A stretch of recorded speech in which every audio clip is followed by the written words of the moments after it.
नमस्कार, आप देख रहे हैं न्यूज 18 बिहार झारखंड। मैं हूं आपके साथ रुचिका। आज बुलेटिन की शुरुआत झारखंड के सियासी खबर के साथ करेंगे। पूर्वोत्तर के विकास को रफ्तार देने के लिए राज्य में आज एक बड़ी बैठक होने जा रही है।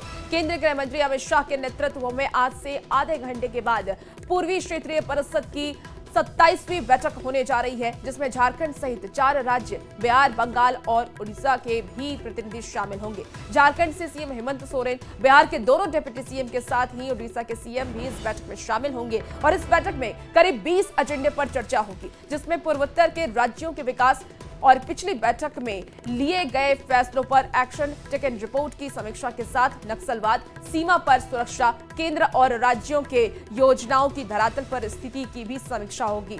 और बैठक में झारखंड की ओर से केंद्र के पास बकाये राशि का भी मुद्दा इसमें उठ सकता है। तो ये बैठक हर मायने में अहम मानी जा रही है और गृह मंत्री अमित शाह की अध्यक्षता में ये बैठक होने वाली है, जिसमें कि झारखंड सहित 4 राज्य, जिसमें बिहार, बंगाल और उड़ीसा के भी प्रतिनिधि शामिल होंगे और झारखंड से सीएम हेमंत सोरेन खुद इस बैठक में शामिल होने वाले हैं। इसके साथ ही बिहार के दोनों डिप्टी सीएम इस बैठक में शामिल होंगे, उड़ीसा के सीएम भी इस बैठक में शामिल होंगे और इस बैठक में 20 एजेंडे पर चर्चा होगी। वो एजेंडा क्या क्या होगा वो भी आपको बताते हैं, जिसमें कि पूर्वोत्तर के राज्यों के विकास की बात इस बैठक में की जाएगी। पिछली बैठक में लिए गए फैसलों पर एक्शन कितना लिया गया है, इसकी समीक्षा की जाएगी।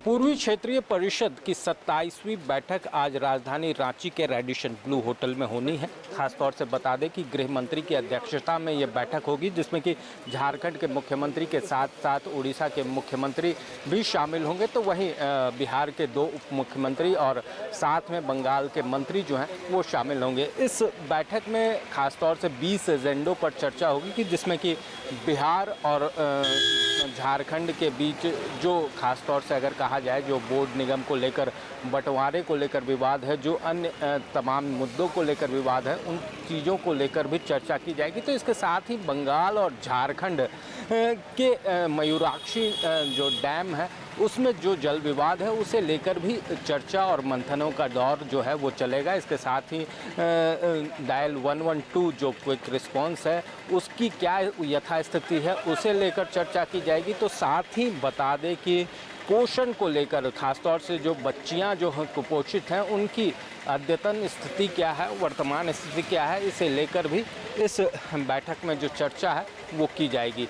जाहिर तौर पर अगर बात की जाए तो प्रधानमंत्री जन आरोग्य से जुड़े जो योजनाएं चल रही हैं उन योजनाओं की स्थिति क्या है और लोगों को कितना लाभ मिल रहा है, इन तमाम चीज़ों को लेकर भी चर्चा और मंथन जो है वो किया जाएगा। पूरे इस बैठक के दरमियान तमाम नेता जो हैं वो अपने अपने पक्ष रखेंगे। इसके साथ ही कई वरीय अधिकारी जो डेलीगेट्स होंगे राज्य के वो भी शामिल होंगे और अपनी बातों को रखेंगे और जो रोड मैप है उसे जो तैयार किया जाएगा ताकि इस क्षेत्र का जो विकास है वो समुचित हो सके। इन तमाम चीज़ों को लेकर अब बैठक का जो सिलसिला है वो 11 बजे से शुरू होगा, जो कि दोपहर 2 बजे तक चलेगा। देखना होगा कि इस बैठक के बाद क्या कुछ चीज़ें जो हैं वो निकल कर सामने आती हैं और ये जो पूर्वी क्षेत्रीय परिषद की बैठक हो रही है उससे इन राज्यों को कितना फायदा होता है। रांची से न्यूज 18 के लिए ओम प्रकाश। तो रांची में होने जा रही पूर्वी क्षेत्रीय बैठक से पहले देखिए अब इस पे सियासत भी शुरू हो गई है। बैठक से पहले सत्ताधारी जेएमएम और कांग्रेस ने केंद्रीय मंत्री अमित शाह से झारखंड के हित में बकाया राशि देने पर विचार करने की अपील की है। तो विरोधी बीजेपी ने भी झारखंड के विकास की दिशा में इस बैठक को काफी अहम बताया है। कोई नई डिमांड नहीं है। झारखंड अपना लाखों करोड़ रुपया कोयला का, जीएसटी का, खनिज का पैसा मांगता है केंद्र से। हम अपना हक मांग रहे हैं, लेकिन हर बार सिर्फ मीटिंग होती है और रिजल्ट कुछ नहीं निकलता है। लेकिन इस बार केंद्रीय गृह मंत्री जी आ रहे हैं तो ये सकारात्मक पहल होनी चाहिए और झारखंड को उसका हक मिलना चाहिए। इस साफ नीयत और साफ नीति के साथ झारखंड के विषय में भी वो सोचेंगे और झारखंड के विषय में जो हमारा 1,36,000 करोड़ रुपया केंद्र सरकार के पास बकाया है उस पैसे को रिलीज करने का वो पूरी तरह एक डेडलाइन जरूर देंगे। ये राज्य की 3.5 करोड़ जनता आज की बैठक में यही भरोसा और विश्वास रखे हुई है। इस बैठक में बॉर्डर इलाकों में जिस तरह से नक्सली गतिविधि पर किस तरह से दो राज्य मिलकर ज्वाइंट अभियान के तहत नक्सली गतिविधि को कैसे रोकना हो, कैसे बॉर्डर इलाकों में आपस में समन्वय बनाकर विकास के डेवलपमेंट के ब्लूप्रिंट तैयार करना हो, कैसे सामाजिक आर्थिक बाकी अन्य गतिविधियों को दो राज्य मिलकर केंद्र के साथ समन्वय बनाकर कैसे हम उस चीजों को आगे बढ़ाएं, इन सभी विषय पर चर्चा होनी है। और देखिए लातेहार से इस बीच बड़ी खबर सामने आ रही है, जहां टोरी रेलवे कोल साइटिंग पर हमला हुआ है। हाइवा को आग के हवाले किया गया, हवाई फायरिंग कर दहशत फैलाई गई है। कोल साइटिंग में अफरा तफरी का माहौल मचा हुआ है। आपको बता दें कि बोतल में पेट्रोल लेकर के आए थे अपराधी और घटना को लेकर के ये आशंका जताई जा रही है। तो लेवी और रंगदारी को लेकर के घटना की आशंका जताई जा रही है। अपराधियों का तांडव एक बार फिर से लातेहार में देखने को मिला। हाइवा को आग के हवाले कर दिया गया, तस्वीरें भी टीवी स्क्रीन पर दिखा रहे हैं। हवाई फायरिंग कर दहशत मचाई गई है। तो लातेहार से इस वक्त की बड़ी खबर, कोल साइटिंग में अफरा तफरी का माहौल। देखे तब हम जबरदस्ती फिर चढ़ने लगे और चढ़ने के बाद कूद के यहाँ तुम माल क्यों कहाँ से ना आया, माल कहाँ से ना रहा है, तो यहाँ खाली करने कौन बोला है, ऐसे बात करके कहा। फिर ज़बरदस्ती चढ़ गए, तब फिर पिस्तौल निकाल दिया हमको मारने के लिए। फिर गाड़ी से उतरो। चलिए इसी बीच बड़ी खबर चाईबासा से भी आ रही है, जहां सिरंगसिया में एक हाथी की मौत हो गई है। हाथी की मौत की वजह साफ अब तक नहीं हो पाई है। वन विभाग की टीम जांच में जुटी हुई है। बड़ी खबर आपको बता रहे हैं चाईबासा से, जहां हाथी की मौत हो गई है, लेकिन किस वजह से हाथी की मौत हुई है इसकी जानकारी अब तक सामने नहीं आई है। वन विभाग को इस बात की जानकारी दी गई, वन विभाग की टीम मौके पर पहुंची और फिलहाल जांच में जुटी हुई है कि आखिर किस वजह से हाथी की मौत हुई है। वहीं ग्रामीणों का भी वहां पर ग्रामीणों की भी मौजूदगी देखी जा रही है। एक और हाथी की मौत हो गई है। चाईबासा से आपको ये बड़ी खबर बता रहे हैं, सिरंगसिया में एक हाथी की मौत हुई।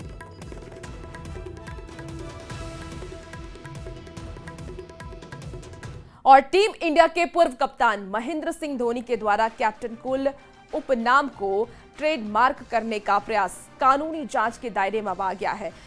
आपको बता दें कि लॉ फॉर्म के एनालिसिस अटॉर्नीज एंड लॉ ने धोनी के आवेदन का औपचारिक रूप से विरोध दर्ज कराया है और उन्होंने ये तर्क दिया है कि ये नाम अन्य खिलाड़ियों के लिए भी उपयोग होता रहा है, इसलिए इसे स्वीकार नहीं किया जा सकता है। दिल्ली के वकील ने दलील ये दी है कि कैप्टन कूल शब्द आम भाषा और खेल संस्कृति से जुड़ा है और ये कोई विशिष्ट ब्रांड या पहचान नहीं है। इसके पहले भी कई और खिलाड़ियों के लिए ये शब्द इस्तेमाल होता रहा है। ऐसे में इसे किसी एक व्यक्ति के नाम पर रजिस्टर्ड नहीं किया जा सकता। तो देखिए कैप्टन कूल को लेकर के जो विवाद चल रहा था कि ये धोनी के नाम पर ही रहेगा, इसे लेकर के अब एक नई पहल अब शुरू हो गई है। इससे पहले भी कई खिलाड़ियों के लिए ये शब्द इस्तेमाल होता है, ऐसा कहा जा रहा है। वैसे में इसे किसी एक व्यक्ति के नाम पर रजिस्टर्ड नहीं किया जा सकता, ये दलील दी गई। तो रांची में बुधवार की देर रात से हो रही तेज बारिश ने नगर निगम की तैयारियों और तमाम व्यवस्थाओं की पोल खोलकर रख दी। झमाझम बारिश से शहर के कई निचले इलाके में जल जमाव की स्थिति उत्पन्न हो गई है। कई मोहल्लों की सड़कें तालाब में तब्दील हो गई, जिससे लोगों को खास परेशानियों का सामना करना पड़ रहा है। मौसम विभाग ने 5 जिलों में भारी बारिश को लेकर के चेतावनी जारी की है। कौन कौन से जिले हैं जहां मौसम विभाग की तरफ से ये कहा गया है कि आने वाले दिनों में भारी बारिश होगी? बता दें आपको कि पलामू, लातेहार, चतरा, कोडरमा और हजारीबाग ये जिले हैं जहां पर आने वाले दिनों में भारी बारिश की आशंका मौसम विभाग की तरफ से जताई गई। रांची में बुधवार रात से ही बारिश का सिलसिला शुरू है। खासतौर से इस वजह से लोगों को खासी समस्या का सामना करना पड़ रहा है। पूरे कहा जाए तो लोगों के आने जाने में भी परेशानियों का सामना करना पड़ रहा है। तो वहीं निचले इलाकों का हाल जो है वो काफ़ी बुरा है, चाहे वो पंचशील इलाके की बात करें पंडरा में, या फिर जो हिंदपीढ़ी के खासतौर से नीचे जो इलाके हिंदपीढ़ी क्षेत्र के उन इलाकों की बात करें तो वहाँ पर लोगों को खासी समस्या का सामना करना पड़ रहा है। ITI बस स्टैंड हो, इन जगहों पर जो पानी है, बारिश का पानी है, वो सड़कों पर भर गया है, जिस वजह से सड़कें जो है वो तालाब के रूप में नज़र आ रही हैं। तो आम जनजीवन भी बुरी तरह से प्रभावित हुआ है, जिससे कहा जाए तो इस मानसून को लेकर नगर निगम की जो तैयारियां थी वो नाकाफ़ी साबित हो रही हैं। पूरे मामले में बता दें कि मौसम विभाग के द्वारा आने वाले 5 दिनों तक कई जिलों में बारिश की आशंका जो है वो भारी बारिश की आशंका जाहिर की गई है। ऐसे में कहा जा सकता है कि आने वाले दिनों में भी लोगों को बारिश की समस्या से दो चार होना पड़ेगा और थोड़ी समस्या का सामना जो है वो करना पड़ेगा। हालांकि बारिश की वजह से जो तापमान है वो भी काफ़ी नीचे लुढ़का है, जिससे कि जो गर्मी है उससे भी लोगों को राहत मिलती हुई नजर आ रही है। रांची से न्यूज़ 18 के लिए ओम प्रकाश। जमशेदपुर सहित पूरे कोल्हान में हो रही मूसलाधार बारिश से पूरे प्रमंडल जलमग्न हो गया है। आपको बता दें कि बारिश का पानी निचले इलाके के घरों में घुस गया है। इधर लगातार हो रही बारिश की वजह से चांडिल डैम के 10 फाटक खोल दिए गए हैं, जिससे शहर के दोनों नदियां स्वर्ण रेखा और खरगाई नदी खतरे के निशान के ऊपर आ चुकी है, जिससे जमशेदपुर के नदी किनारे बस्तियों में बाढ़ का खतरा अब बढ़ता जा रहा है।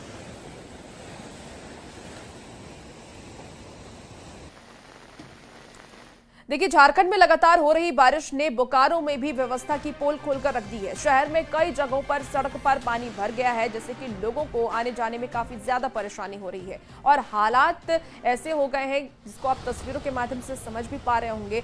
आपको बता दें कि बोकारो स्टील प्रबंधन को इस बात की ये जिम्मेदार मान रहा है। बिना बारिश का भी आदमी पानी में भीग जाता है, गिर भी जाता है। शहर के बीचों बीच सड़क में मेन रोड में पानी जमना कितना दुख का बात है। बहुत दुख का बात है। क्या लग रहा है? अपने ही शहर में सुरक्षित नहीं है, इतना बढ़िया रोड में होने के बावजूद। रोड पे पानी थोड़ा देर खत्म हो जाएगा। जमा हुआ है, दिक्कत तो हो रहा है। दिक्कत है बट उसमें मैनेजमेंट भी अपना काम कर रहा है। हाँ, जो पहले करता था उससे बहुत फास्ट काम करता है। हाँ।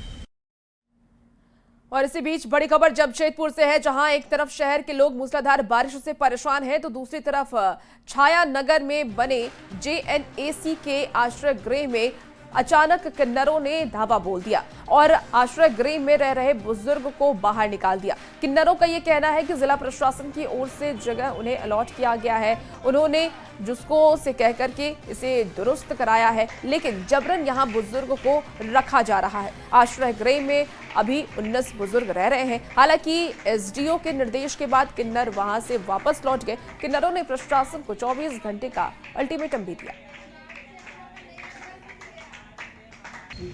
को लेटर दिया कि हमें ऐसा शेल्टर मिला है, आप इसको बना के दीजिए। तो जिसको ने इसको बनवाया, बहुत अच्छे से बना, बहुत हालत इसकी खराब थी। जिसको ने इसको बनाने में करीब 1 साल का समय लगा दिया। जब जिसको ने इसको बना दिया, चाबी इसके बाद चाबी मुझे मिली कि जिसको हमेशा गार्ड यहाँ रखता था। चाबी मिलने के ठीक 2 से 3 घंटे बाद JNAC का कॉल आता है कि इमरजेंसी चाबी दे दीजिए, हम लोग आपको ओपनिंग करके शेल्टर प्रोवाइड कर रहे हैं। आज तक ओपनिंग हो रही, आज तक शेल्टर हमें मिल रहा है। आप देखेंगे यहाँ पे शेल्टर चल रहा है, संचालित है, जबकि सब कुछ ट्रांसजेंडर व्यक्तियों के लिए यहाँ पे बनाया गया, किया गया, सारे बेड वगैरह उनके लिए आए थे, लेकिन ये दे दिया गया। इसी बीच जामताड़ा से बड़ी खबर सामने आ रही है, जहां बारिश की वजह से एक कच्चा घर गिर गया। दबने से 2.5 साल की बच्ची की मौत हो गई है। बड़ी खबर आपको बता रहे हैं, मलबे में दबने से महिला घायल है। नाला के काली पाथर गांव की एक घटना बताई जा रही है। तो बड़ी खबर इस वक्त आपको बता रहे हैं जामताड़ा से, जहां बारिश की वजह से कच्चा घर गिरा और दबने से 2.5 साल की एक बच्ची की मौत हो गई है। मलबा में दबने से 2 महिला भी घायल है, जिनका इलाज फिलहाल चल रहा है। आपको बता दें कि नाला के काली पाथर गांव की घटना है। उसके बाद 28 साल का मुखिया जो भी है लोकल आदमी को फोन करना चाहिए। रांची के पशुपालन विभाग हिसार में कृषि मंत्री शिल्पी नेहा तिर्की ने विभाग की समीक्षा की और इस बैठक में कृषि पशुपालन सहकारिता विभाग के निदेशक के साथ विभाग के सभी अधिकारी मौजूद रहे। बैठक के दौरान मंत्री शिल्पी नेहा तिर्की के विभाग के काम में तेजी लाने के निर्देश दिए और विभाग के सभी अधिकारियों को समय पर काम करने और जनता तक योजना का लाभ पहुंचाने के निर्देश भी दिए गए। आपको बता दें कि कृषि मंत्री शिल्पी नेहा तिर्की ने विभाग को आवंटित बजट के पैसे खर्च नहीं होने की बात को गलत बताया। कृषि विभाग को इंटरप्रेट करने का प्रयास किया गया कि एक्सपेंडिचर अभी तक 0 है। मैं आप लोगों को बतलाना चाहूंगी और आपके माध्यम से राज्य की जनता को भी बतलाना चाहूंगी कि हमारा विभाग जो है वो स्कीम लेड विभाग है, योजना लेड विभाग है। योजनाओं पे हम निर्भर है और हमारा कार्य इस तरह से भवन रोड का कार्य हमारे पास होता नहीं है।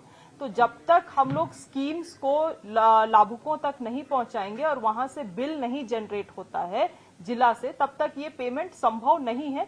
एक्सपेंडिचर में वो रिफ्लेक्ट नहीं कर पाता है। माननीय मंत्री जी का सीधे सीधे निर्देश है कि जितनी भी योजनाएं, जितना भी बजट हुआ है, जितना सैंक्शन हो गया है, हमारा तो स्टेट में ऑलमोस्ट मोर देन 90% सैंक्शन हो चुका है, अलॉटमेंट भी हो चुका है और काम करने पर फोकस और टाइम लाइन निर्धारित करके काम को किया जाए और खर्च समय पर किया जाए। चलिए खबरों में आगे बढ़ते हैं। दिल्ली के गंगाराम हॉस्पिटल में शिबू सोरेन का इलाज चल रहा है और उनकी तबीयत का हालचाल लेने के लिए लगातार राजनीतिक जगत से जो लोग हैं वो पहुंच रहे हैं। कांग्रेस नेता राहुल गांधी भी उनसे मिलने के लिए गंगाराम अस्पताल पहुंचे। उन्होंने झारखंड के मुख्यमंत्री और शिबू सोरेन के बेटे हेमंत सोरेन से भी मुलाकात की और शिबू सोरेन के स्वास्थ्य की जानकारी ली। ये दो अलग अलग तस्वीर आपको इस वक्त टीवी स्क्रीन पर दिखा रहे हैं, जहां हेमंत सोरेन के साथ राहुल गांधी मौजूद नजर आ रहे हैं। शिबू सोरेन का हालचाल के लिए वो अस्पताल पहुंचे हैं। तो बड़ी खबर आपको इस वक्त दिल्ली से बता रहे हैं, जहां देखिए हेमंत सोरेन के साथ इस वक्त राहुल गांधी मौजूद नजर आ रहे हैं। गंगाराम हॉस्पिटल शिबू सोरेन का इलाज वहां पर चल रहा है और उनसे मिलने के लिए राहुल गांधी पहुंचे। इसके पहले भी कई बड़े नेता पहुंच चुके हैं शिबू सोरेन से मिलने के लिए, उनके हालत को जानने के लिए, उनका हालचाल जानने के लिए पहुंचे हैं और राजनीतिक गलियारे से अलग अलग लोग पहुंच रहे हैं। और राहुल गांधी भी शिबू सोरेन का हालचाल जानने के लिए अस्पताल पहुंचे। उनके साथ हेमंत सोरेन मौजूद हैं, कल्पना सोरेन भी उनके साथ मौजूद है। उनसे भी मुलाकात राहुल गांधी की हुई है और शिबू सोरेन के स्वास्थ्य की जानकारी राहुल गांधी ने ली। गुरुजी की हालत स्थिर है और हम ये कह सकते हैं कि 10-15 दिन अभी उनके स्वस्थ होने में लगेगा और गुरुजी इस राज्य के धरोहर हैं। हर पार्टी दल से ऊपर उठ करके हैं, वो आप देख रहे हैं किस तरह से सभी जो राज्य के नेतागण हैं वो जा रहे हैं और सब लोग उनके कुशल क्षेम की पूछताछ भी कर रहे हैं। और बाबा नगरी देवघर में आज विश्व प्रसिद्ध श्रावणी मेले की शुरुआत हो रही है। देवघर के दुब्बा बॉर्डर पर राजकीय मेला की शुरुआत होगी। पर्यटन मंत्री सुदिव्य कुमार सोनू इस मेले की शुरुआत करेंगे, जिसमें हेमंत सरकार के कई दूसरे मंत्री भी शामिल होंगे। गोड्डा सांसद श्रीकांत दुबे भी इसमें मौजूद रहेंगे और मेले के उद्घाटन के बाद सांस्कृतिक कार्यक्रम भी होगा। कल से सावन के पावन महीने की शुरुआत हो रही है, आपको बता दें, और पूरे महीने तक ये मेला चलता रहेगा। इस दौरान लाखों की संख्या में कांवरिया बाबा वैद्यनाथ धाम में जल चढ़ाने पहुंचते हैं।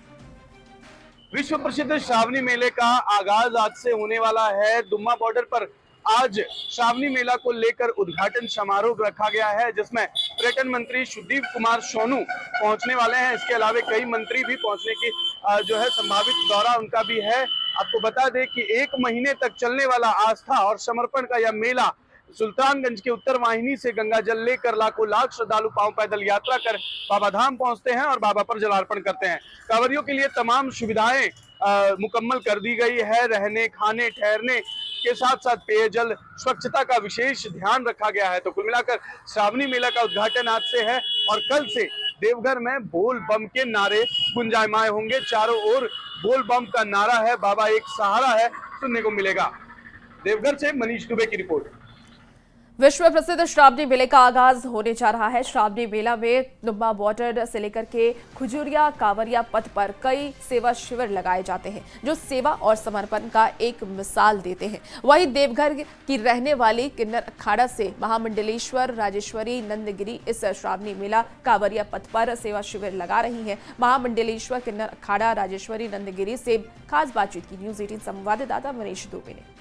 सावन का पावन महीना शुरुआत होने वाला है। लगातार जिला प्रशासन सहित अन्य शिविर लोग लगाते हैं ताकि जब कांवरिया पथ में कांवरिया चलते हैं तो उन्हें अपनी तरफ से सेवा दिया जाए। कहा जाता है कि नर सेवा नारायण सेवा होता है और कांवरियों की सेवा करना स्वयं साक्षात भोलेनाथ की सेवा मानी जाती है।